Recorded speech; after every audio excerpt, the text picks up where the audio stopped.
In October 1942, Japan sent 15,000 troopers to Guadalcanal, which allowed offensive actions. While Maruyama's troops were fighting desperately on land, trying to take Henderson Field, the fourth battle between Japanese and U.S. carrier forces began several hundred miles to the northeast of the island. Mistakenly believing that Henderson Field had been taken, the Japanese fleet was approaching the islands in 3 separate groups to provide support to the ground forces.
American defense forces to put up furious resistance.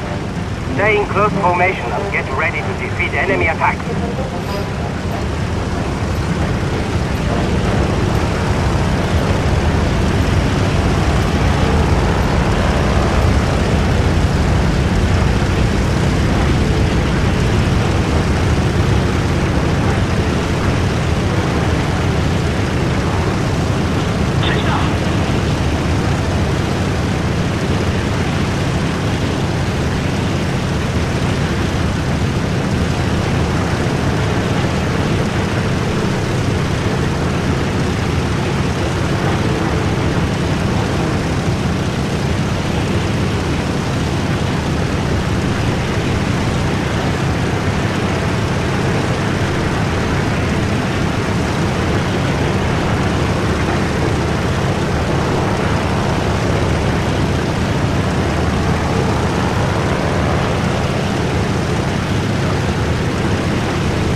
damage to one of those carriers for sure!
Hornet attacked by Orange carrier planes at 0911. Several bomb hits, one or more torpedo hits. Now dead in water and burning somewhat. Northampton preparing to take in tow.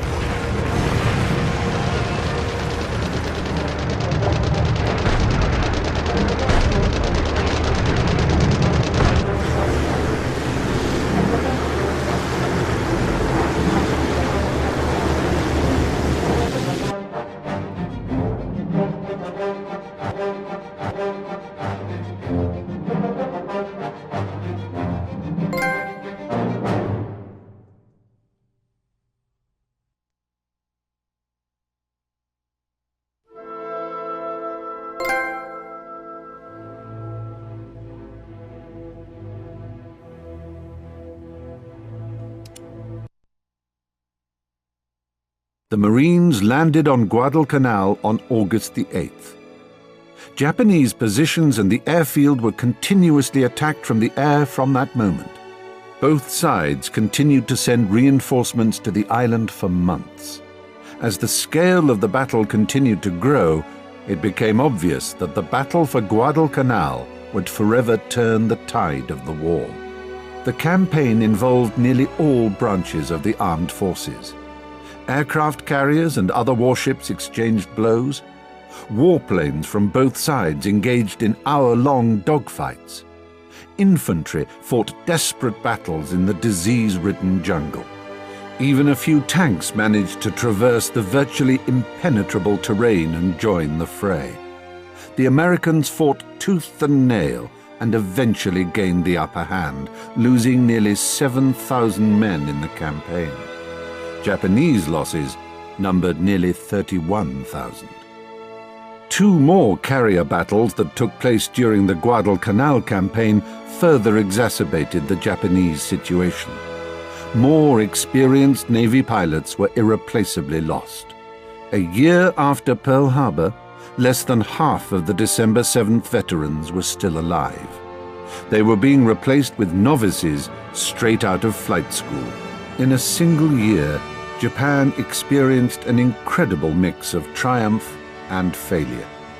Carrier-based war, started by Japan, was lost no sooner than it had begun. Even before Pearl Harbor, the US government ordered 6 new Essex-class aircraft carriers. In contrast, the Japanese had only 1 new carrier in the works. They had nothing with which to replace their losses.